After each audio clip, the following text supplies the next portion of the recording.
여러분 안녕하십니까? 광주 MBC 뉴스데스크입니다.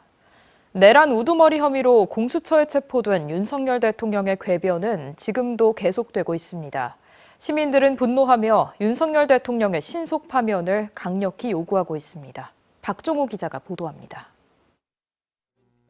불법 비상계엄 선포 이후 43일 만에 체포된 윤석열 대통령. 공수처의 조사와 서울구치소에서도 궤변은 멈추지 않고 있습니다. 자신이 당선된 선거 시스템을 부정하고 사법기관의 정당한 법 집행을 오히려 불법으로 규정한 채 헌법의 기본 정신조차 외면하고 있습니다. 시민들은 분노하고 있습니다. 더 이상의 망언은 듣고 싶지 않다며 신속한 파면만이 국가를 살리는 길이라고 외치고 있습니다. 아니 대통령을 빨리 내려앉게 해서 빨리 안정이 시켜야지 국민들이 살죠. 그럼 어떻게 맨 TV만 보면 막 진짜 짜증나 버려. 그 검찰총장까지 지낸 사람 아니에요?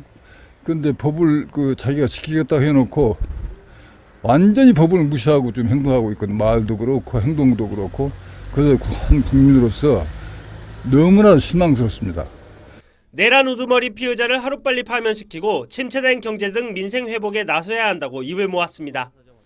과거에 5.18을 겪었기 때문에 너무나 마음이 아팠고 이거 빨리 회복이 돼야지 우리 국민들이 다 일어서야 된다 이런 생각을 갖고 모든 일이 빨리 해결돼서 모두 경제고 이 사회가 안정이 돼야 되는데 그렇지 못하니까 참 텔레비 보고도 안타깝대요. 시민들은 불법 계엄으로 시작된 전국 혼란이 조속히 마무리되길 바라고 있습니다. MBC 뉴스 박종호입니다. 129 제주항공 여객기 참사의 기체 수습이 마무리됐습니다. 사고조사위원회가 정밀조사에 나선 가운데 합동 추모식을 하루 앞두고 무안공항에서는 유족과 추모객들을 위한 준비를 마쳤습니다. 김규희 기자가 보도합니다. 소방대원들이 사고 여객기에 남은 잔해를 옮기고 있습니다. 조사위원회는 이미 이송 작업을 끝낸 랜딩 기어 등 주요 부품은 정밀 조사를 벌여 사고 원인을 규명할 예정입니다. 항공기 공체 수습은 오늘 완료할 예정이고 기타 중요 부품이나 장비에 대해서는 저희가 별도로 안전한 장소로 이동해서 추가적으로 정밀 조사를. 공항 합동 분향소에서는 장례 지도사들이 하루 앞둔 합동 추모식 준비를 마쳤습니다. 불편함이 없도록 동선 체크나 그리고 이런 지금 설치되어 있는 재단이나 향 이런 관련된 부품들이 부족하지 않도록. 이번 참사 현장에 투입된 장례 지도사는 140여 명. 유해 수습 등 중요한 역할을 하며 유족들의 마음을 위로했습니다. 국가적인 일이기 때문에 저희 장례 지도사들도 그냥 먼 길 마다하지 않고 봉사하는 마음으로 지금까지 하고. 추모식에는 유족과 추모객, 각계 인사 등 1,200여 명이 참석할 예정입니다. 전남도는 응급 상황에 대비해 현장에 구조 구급대원을 배치하고 의료 지원반 등을 운영할 계획입니다. 내일 합동 추모식에서는 특히 희생자들을 그리는 유족들의 편지가 낭독될 예정입니다. MBC 뉴스 김규희입니다. 129 제주항공 여객기 참사가 발생한 지 2주가 넘었습니다. 유가족들은 트라우마를 극복할 수 있게 도와달라며 정치권에 호소하기도 했는데요. 참사 이후 한두 달이 치료 적기, 즉 골든타임인데다 앞으로 상담을 필요로 하는 인원이 늘어날 가능성이 있어 신속한 지원이 필요합니다. 김초롱 기자의 보도입니다. 1229 제주항공 여객기 참사 유가족들은 최근 국회에서 적극적인 심리 지원을 호소했습니다. 트라우마를 극복할 수 있도록 장기간의 관찰과 상담을 지속적으로 할 수 있도록 해주시기를 부탁드립니다. 광주 지역 희생자는 80여 명으로 유가족은 그의 3배수인 240명으로 추정됩니다. 광주에서는 광역기초정신센터에 상담 전문가 140여 명이 기존 업무에 더해 이들의 트라우마 상담을 맡게 됩니다. 상담 인력이 충분한지 살피는 동시에 적절한 치료 시기, 즉 골든타임을 놓치지 않는 것이 무엇보다 중요합니다. 한 달이나 두 달까지를 좀 급성기의 상태라고 보고 지속되면 이제 PTSD로 진행될 수 있는 그런 만성기로 갈 수도 있는 거라서 그 각각의 시기별로 심리적인 개입이 필요하다라는 것이. 또 상담만으로 치료가 어렵고 정상적인 생활이 거의 불가능한 고위험군도 문제입니다. 유가족 4명 중 1명이 고위험군으로 추정되는데 약 처방이 필요하기 때문입니다. 의료비 지원 등을 위한 참사특별법 제정이 시급한 이유입니다. 심리치료 그리고 의료치료를 어떻게 만드냐 하는 문제가 지금 가장 저는 중요하다는 시기라고 생각을 합니다. 최근까지 참사 트라우마 상담 건수는 약 800건으로 하루 평균 50건입니다. 희생자 유해 수습과 장례 등으로 트라우마 치료를 미룬 경우도 많아 더 늦지 않도록 신속한 지원책 마련이 필요합니다. MBC 뉴스 김초롱입니다. 공직선거법 위반 혐의로 재판에 넘겨진 신정훈 민주당 의원이 1심에서 벌금 90만 원을 선고받아 의원직을 유지할 수 있게 됐습니다. 지역의 다른 국회의원들에 대한 공직선거법 재판도 속도를 내고 있습니다. 천홍희 기자가 보도합니다. 신정훈 국회의원은 지난해 3월 민주당 경선 과정에서 당원들에게 속칭 이중투표를 권유한 혐의로 재판에 넘겨졌습니다. 당원으로서 투표한 뒤 일반 시민 자격으로도 한 번 더 투표하라는 겁니다. 그러니까 권리당원이 권리당원 정책에 참여하고 또 시민 그렇게 하면 우리가 권리당원 아닙니다 그렇게 눌러야 된다 이 말이. 박재성 광주지법 부장판사는 1심 재판에서 신 의원에게 의원직을 유지할 수 있는 벌금 90만 원을 선고했습니다.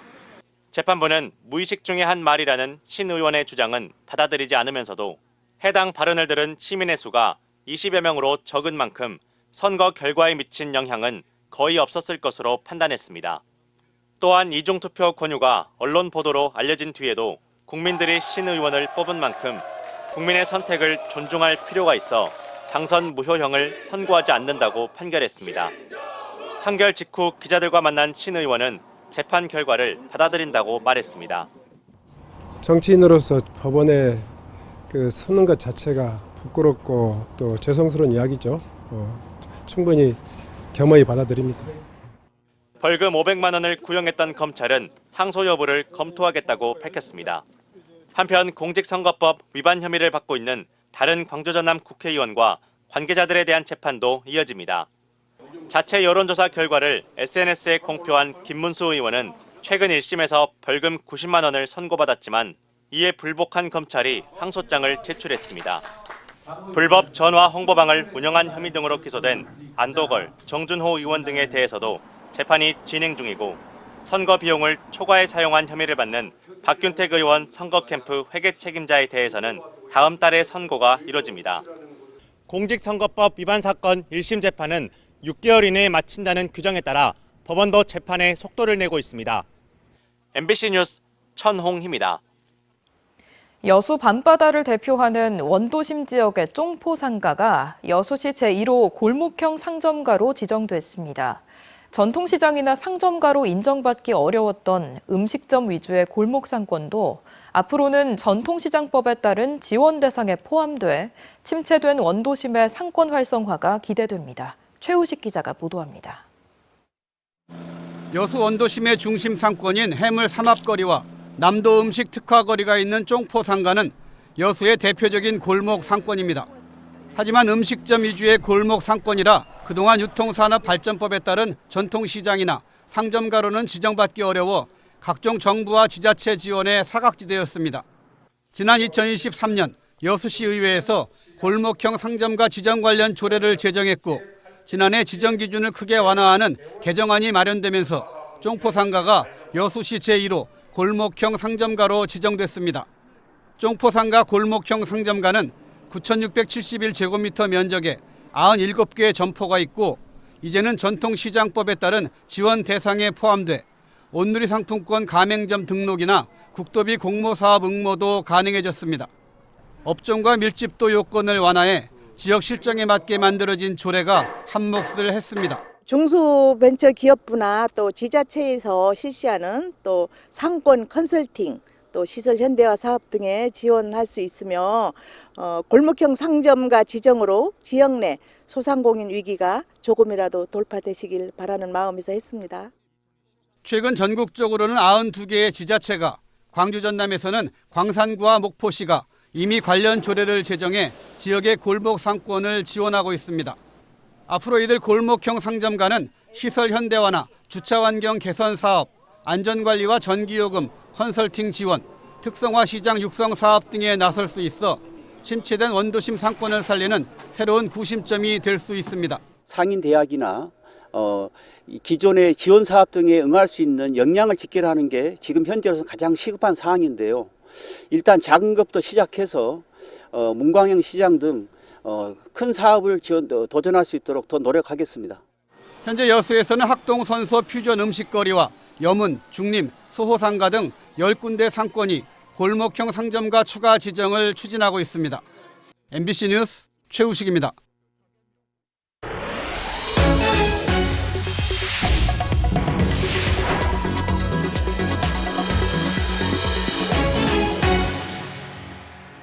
(129) 제주항공 여객기 참사 추모식을 위한 KTX 열차가 운행됩니다.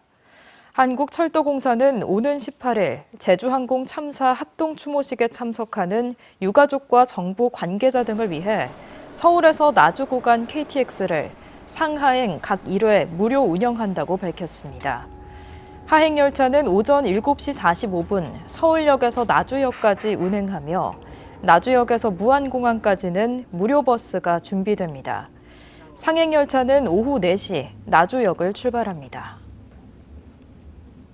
광주 희망사다리 교육재단이 제주항공 여객기 참사로 피해를 입은 학생 유가족에게 긴급 지원금을 지급하기로 했습니다.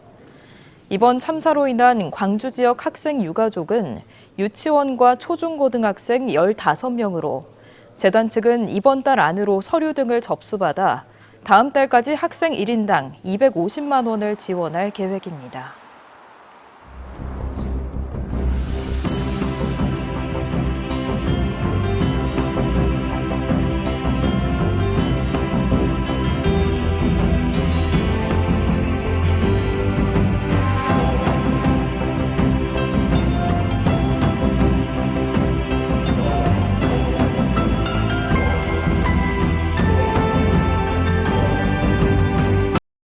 언제 어디서나 내 손 안의 뉴스. 광주 MBC 뉴스 유튜브 구독으로 함께하세요.